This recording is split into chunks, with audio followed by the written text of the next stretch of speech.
Coming up today on Locked On Texas Tech, oy vey, the cookie does not crumble the way of the Red Raider. We're into it next on Locked On Texas Tech. You are Locked On Texas Tech, your daily podcast on the Texas Tech Red Raiders, part of the Locked On Podcast Network, your team every day. We're going to start this thing off right. Raider!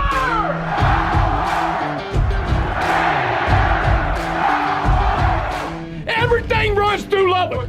Great to be with you again on Locked On Texas Tech on the Locked On Podcast Network. Your team every day, always free and available on YouTube or anywhere you get podcasts. And today's episode brought to you by FanDuel. Make every moment more. And new customers join today, and you're getting $200 in bonus bets if your first bet of $5 or more wins. So visit FanDuel.com/LockedOn to get started. With the only Chris Level, I'm Casey Cowan. Chris, great to be with you again, my man. Welcome back to the 806 after a quick trip out to Fort Worth, where things did not go according to plan for Grant McCasland and the Red Raiders. The good times ceased to roll, at least for one night, as Texas Christian tops Texas Tech 85-78. A whole lot to chew on from that ball game.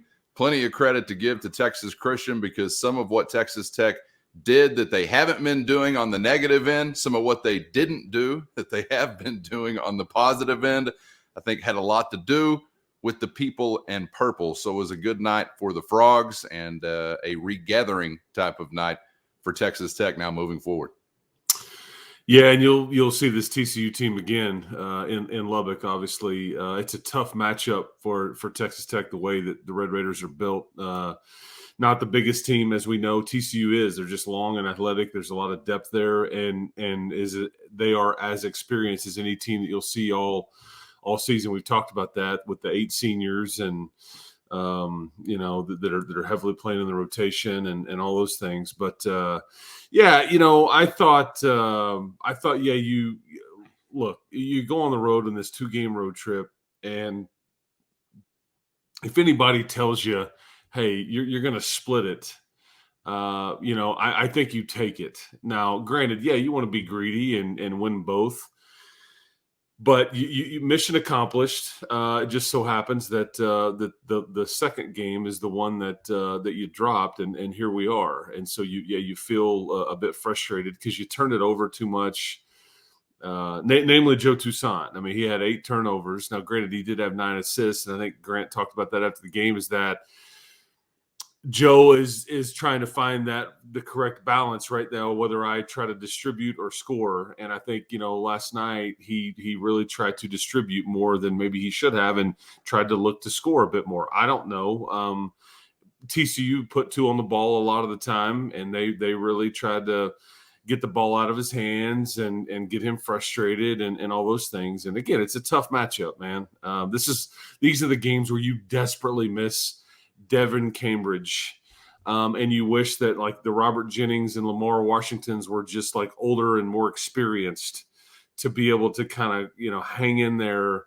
But you see some flaws with it whenever Warren Washington is in foul trouble and Darion Williams gets in foul trouble, and you have to adjust with your lineups, and it's a bit tricky. You start to see it dip a little bit, specifically in the first half, man, when Warren went out with that. I think it was the second foul. It was like 8 minutes to go in the half, and you took him out, and you were up 11, and then next thing you know, you're not. You're like, the game's tied.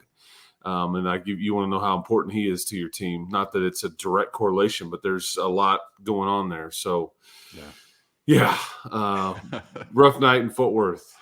I got to tell you, whenever Texas Christian was rattling off that run to close out the first half, or in the latter stages of the first half, and it was like 11-0 or whatever it might have been, I'm thinking 11-0.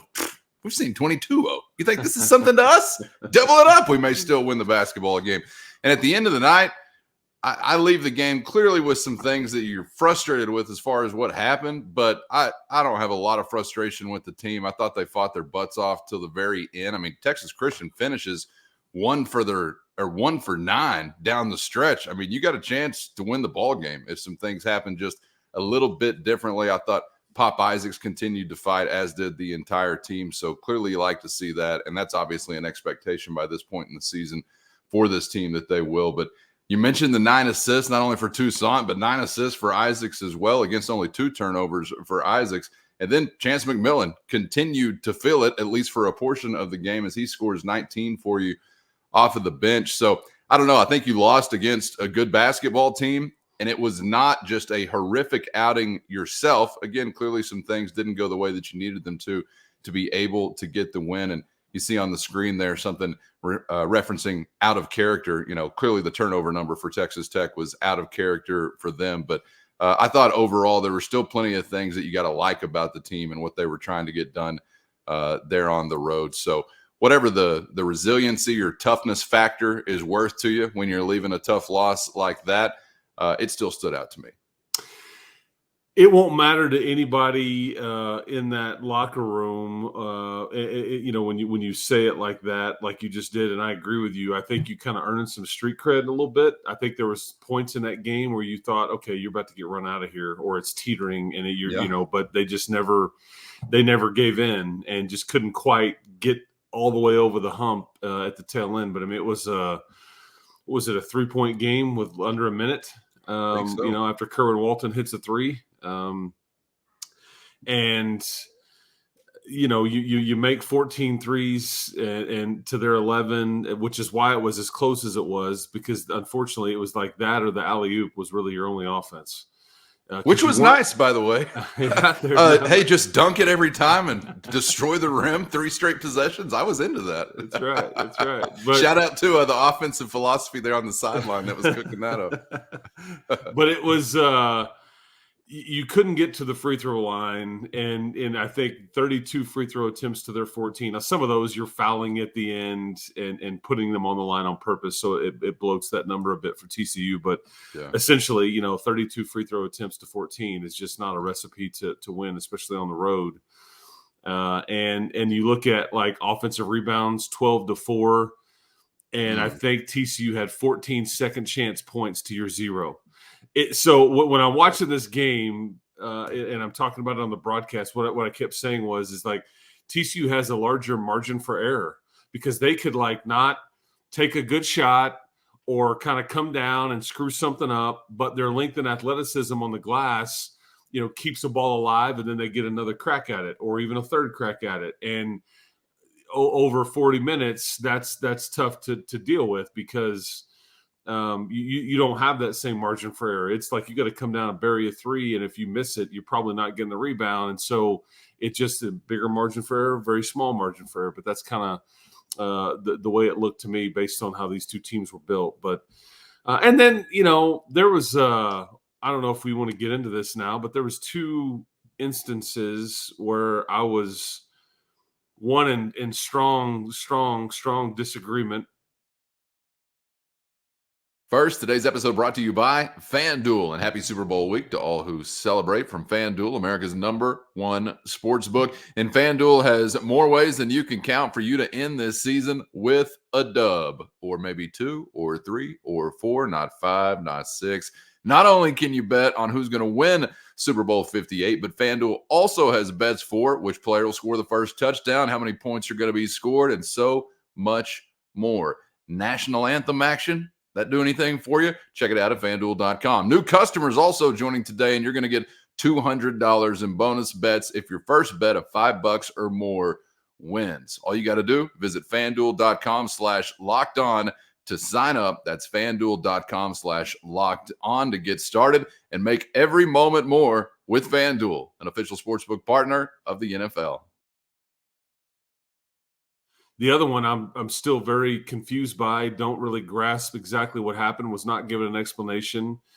It's tough to ask, like, you know, after you lose a game like that, it's like you don't barge in there and go, hey, what happened on the whatever to anybody on the team? Everybody's quiet and doesn't want to, you know, they're just like kind of, so you just kind of try to be invisible a little bit at a quiet plane ride home and all those things. So it wasn't the time to try to like prod and poke for explanations based on my role. But like the first half, it's 23 to, well, it was 27-21.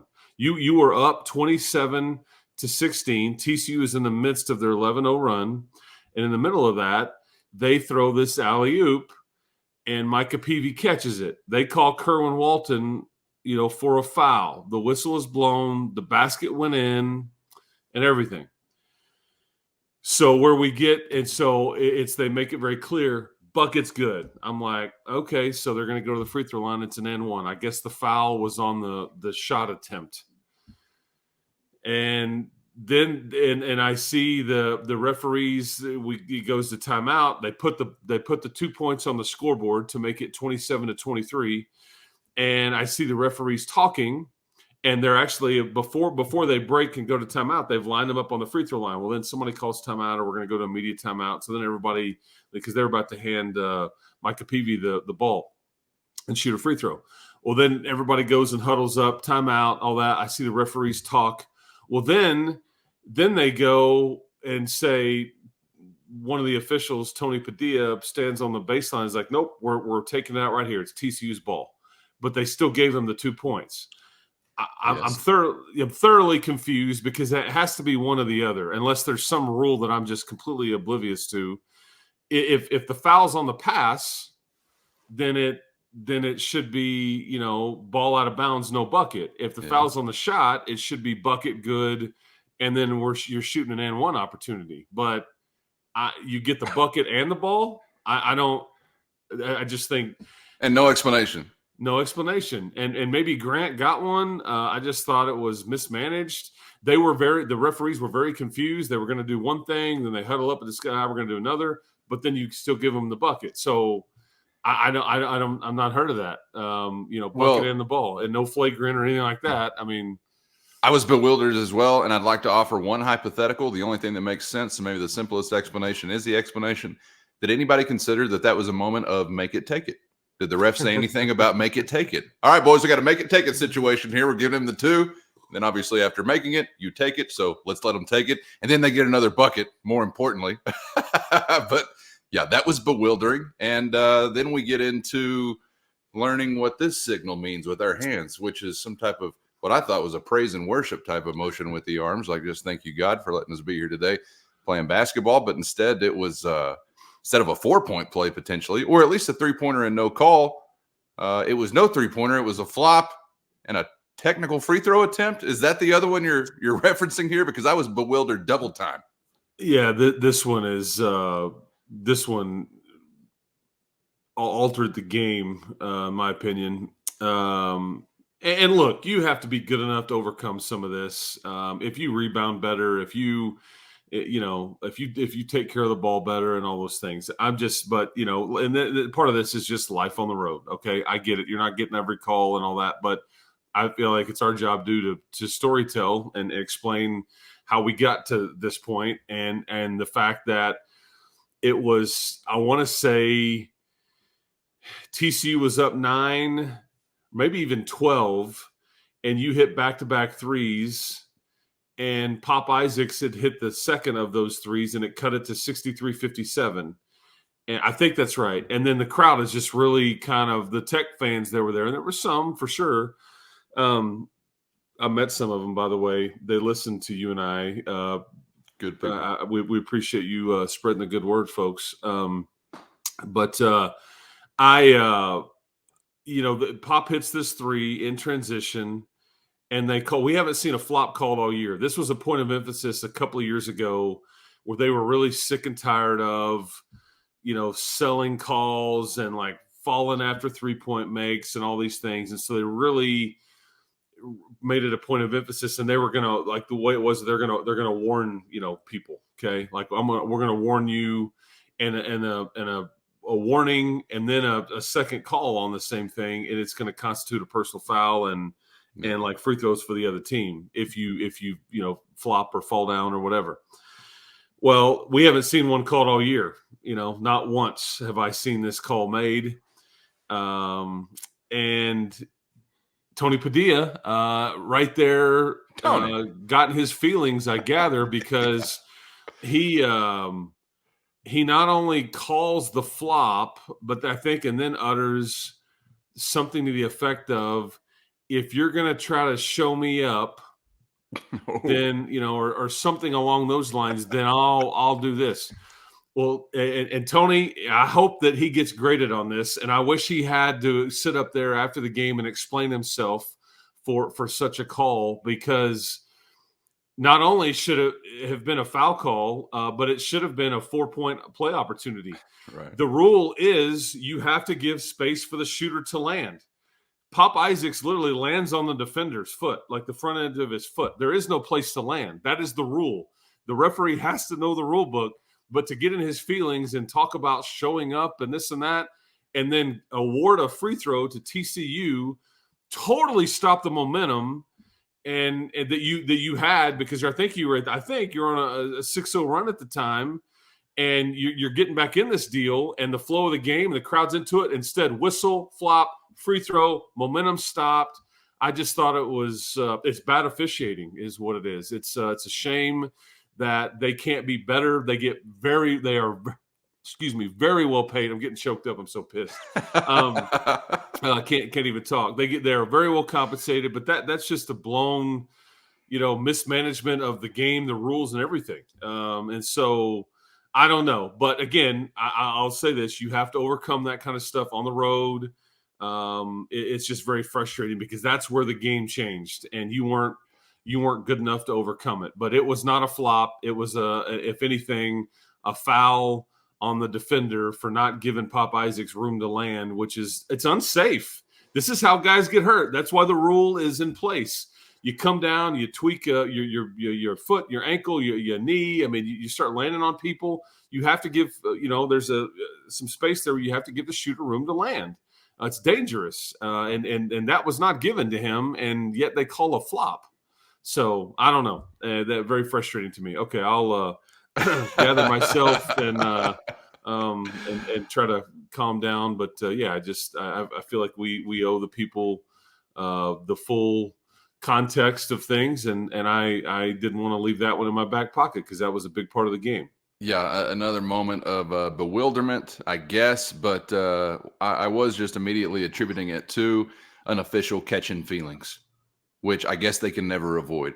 And I don't know if I've gotten too far into a flop conversation on this program, Chris, but my general thought on this new era of we're calling flopping and things like that is all rooted in the officials being bad at their job to begin with. Like, what is a flop? It's what has been incentivized by officials falling for it for decades. And then all of a sudden they say, okay, we're going to get rid of this, not by having better officials that don't fall for it, but by then asking these same jackwagon officials to interpret when it is a flop, and then get upset about it, and then call a technical foul or whatever it might be. And then, oh, by the way, beyond the technical, we're still just going to be really, really mad at you. And we're probably going to call it a different way here or there. The entire thing should have begun with, I don't know, like a seminar, a workshop, a boot camp for these officials to maybe remind them what is a flop and what is not a flop. Like, I didn't feel like there was a new law needed to police flopping. How do you police flopping? Don't fall for it. Don't call it. If you're an official and a guy is flopping and you don't feel like this is a charge, or he was shot, or he was hit on the shot, or whatever, don't call it. Make the guy look like an ass that way, falling down, when he's touched by a ghost. I thought that was insult enough to the player, not get the call. I mean, we've all seen games, right, where a guy does that and the ref just kind of looks at him like, I don't know what you're doing, bud. You trip over the line. I don't know what's happening here. But it's just like, hey, let's get in this a little bit more and try and hall monitor this situation. Like, the refs who couldn't interpret a flop in the first place now are interpreting in a punitive way flops. The whole thing is backwards, in my opinion, and needs to be reworked. But, of course, the tale is as old as time when it comes to an official catching feelings. Well, you can't show me up. I'm an official. Harump, harump. Hey, I didn't get a harump out of that guy. Harump. It's that kind of thing. Whether it's baseball, basketball, I don't know if you get it quite as much from a football perspective, but this is a tale as old as time and highly frustrating. So, Tony, jackwagon of the day for you, Mr. Padilla. Before we move on, can I touch on one more out-of-character element to this basketball game? And hurt a little extra to have it coming from this guy. When I previously knew Micah Peavy as a basketball player, the dude couldn't hit water if he fell out of a boat. He was unconscious, 4 for 4 from beyond the arc. And I'm not just talking as a three-point shooter. I mean, like 15-footer, the guy couldn't hit a broadside of a barn. When he was at Texas Tech, I liked him as a player. He was a great athlete, and I thought he can be a great defender if he wants to. And for the most part, I thought he did play hard and did some good things, though, as a very, very young player for Texas Tech. Was kind of smooth getting to the rim, but didn't have the ability to finish at the rim, much less go 4 for 4 from beyond the arc. So credit to Micah Peavy for whatever he was feeling. I guess that one was a tough pill to swallow. And I'm thinking watching that, Chris, like, I'm not following Micah Peavy's game this year. I thought, damn, did he develop a shot? And I just didn't know about it coming into it. Then they put it on the screen, 25% for the year coming into it, 4 for 4, man. There's 12 for you that made the difference in the game. That was just unbelievable. And again, credit to Micah for having a nice night, but that was not the PV we once knew. Well, and this is what you were dealing with is like, when he's going 4 for 4 from behind the arc, and then Trevion Tennyson is banking in threes off the glass, you're like, okay, may not be our night, and that's the way it goes sometimes, but I mean, in PV, it's funny because I had somebody go like, man, it's like it's this personal vendetta against Texas Tech, whatever. There's not a soul on the team. I mean, the only people he may know are Jeff Haxton and I, for all I know. I mean, like, still, what did you guys do to him? Yeah, nothing. We didn't really acknowledge each other before the game. I would have said hello to him, but he was doing his thing, and he was. I feel like he's been at TCU long enough now, because he's in his, like, I guess his third season there, and all that. But I was very. This is not. He still struggles to shoot. He's a big time defender.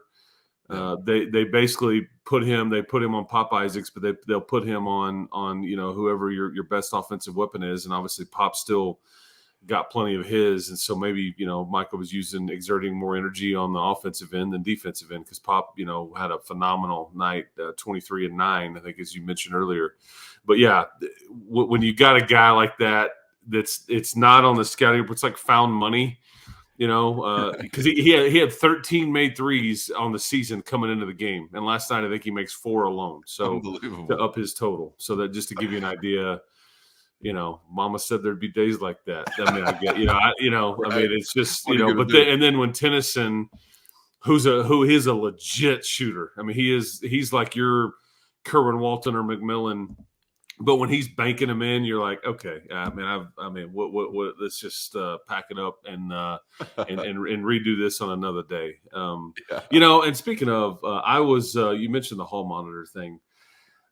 I was never fortunate enough, in school to be like on that side of the coin as it related to my teachers or administration or folks making those decisions. I was always the person that they were having to, appoint the hall monitor to police, folks like myself. Yeah, me too, man. Chris, is this like your third bathroom break in biology class? Yeah, I mean, what gives, man? Yeah. I mean, I'm just kind of doing my thing out here in the hall, but no TAs, teachers, assistants, or hall monitors on this program. No. I mean, I'm not necessarily proud of that, but hey, man, you are what you are. That's right. And I hate, the emotions of the game is what makes it fun. I've seen a lot of officials get called out, and I think that Jerome Tang said it after the game on this past Saturday when he called out Gary Maxwell, who was a veteran official, for teeing up one of his best players in Cam Carter. But the premise was, I have to be accountable. We're going to ask players to sit up here and be accountable. Why are officials not held accountable for some of these calls that are, largely affecting people's lives and moods and podcasts? Why do you? That's right. Yeah, that's right. And that's always the frustrating part, is it's always shrouded in secrecy. Oh, sure. Yeah, and it's a monster game to try to officiate. You do have some good officials in the Big 12, not all, but some are good, try to do a good job, and some that don't get caught up in the emotions of it, and which is very difficult. I wish I didn't get caught up in the emotions as much, but I lost train of thought and talking point earlier, trying to discuss how frustrated I was. So yeah, they're like the Oracle of Delphi. They return to their mountaintop nest to consult with the gods, and we don't get to talk to them again until they're back down from a pond high. So whatever. Hey, I got good news for you. We're going to finish on a high note, and here it is, boys. First, today's episode brought to you by Jace Medical, and I hope this podcast is a great escape from the nutso realities of life, but just because it is an escape doesn't mean those realities have gone away. And one of the latest pieces of wildness I've heard, according to the FDA, pharmacies are running out of antibiotics right in the middle of flu season. Can you imagine how helpless you'd feel if your spouse or kids were sick while a supply chain issue kept them from the medication they needed? You don't have to, because of the peace of mind you're going to get with Jace Medical and the Jace Case. The Jace Case is a pack of 5 different antibiotics that treat a long list of bacterial illnesses, including respiratory infections, sinus issues, dermatological infections, and many more. These things can affect anybody, so be one of those anybody's that goes to jacemedical.com right now to receive your 12-month supply of your daily medication. And remember to use our promo code LOCKEDON at checkout for a discount as well. At jacemedical.com, you're going to complete a physician assessment that'll then be reviewed by a board-certified physician, and your medications will be dispensed by a licensed pharmacy at a fraction of the regular cost. Never been more important to be prepared, so take the quick step to do so for your family and go to jacemedical.com and use our promo code LOCKEDON for $20 off your purchase. With Jace Medical, football schedule is out.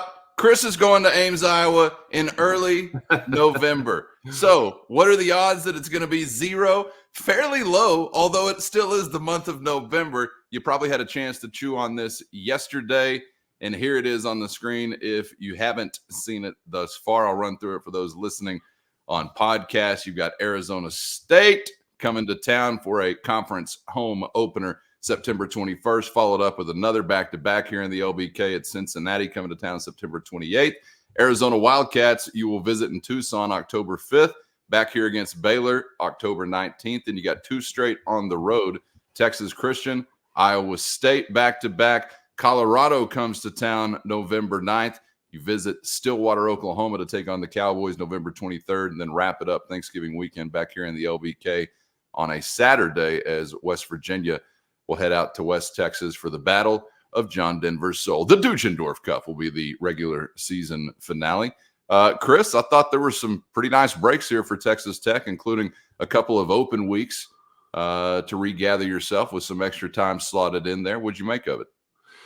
Yeah, and I'd like to spend some more time talking about it on tomorrow's show. But I think at first glance, I think that the first really the glaring thing to me is that, and Joey has even touched on this a little bit. He was at the basketball game last night, and in fact, he came over and said hello. And this is the brief comment that we shared with each other, and this is the point that I'm going to make now. You've really struggled out of the gate in the first couple of years, and it's been the strong finishes that you've had. You really, really have a chance, on paper, mind you, have a chance to build some serious momentum and have a great start. 4 of your first 5 at home. And I just, I think you're, and I guess 4 of your first 7 4 of your first 6 are at home, but 4 of your first 5, 4 of your first 6 all at home. And golly, Chris, I can't. Yeah. 5 of the first 7. 5 of the first 7. Jeez. See, this is what happens, man, when you get me on not much sleep. I'm looking at the deal. I'm trying to do math. It's like, I'm like, okay, the color scheme on the graphic I'm looking at, it's all, yeah. Bottom line is you have a lot of home games initially to start out. Sorry. And I think you have a real chance to build some momentum. And I think that's a real thing to if you can get off to, 6-1, 7-0 type of start. And I think that's something that it's kind of been missing from around here a bit. Now you still need the fast finish to pair with it, but that was the first thing that I saw that I really liked. And, those first 2 road games are against 2 former Pac-12 teams. And you can win them both, and that one against Arizona will be a monster game. That first conference road game in the beginning of your conference schedule is weird too, because like Arizona State, Cincinnati, Arizona, 3 Big 12 games. Like in what Yeah, like you want to get a dose of reality of like how things have changed. That's like immediately, it's like the back half of your schedule is like old home week, but that first little stretch there is like, okay, new one. So anyway, but that was my first thought. But yeah, we can spend a little more time breaking it down a bit. And get into the average weather report in early November in Ames, Iowa, tomorrow's show. Yeah, we'll chew on it a little bit further. And I'll try to be better at math by the time we talk about it again. Oh, hell, why bother? That's not a requirement for me. I would not sleep on, we're talking about building early momentum. Do not sleep on the trip to Pullman, Washington, week 2, everybody. So just remember that before we get on to talking about early momentum within the Big 12 schedule.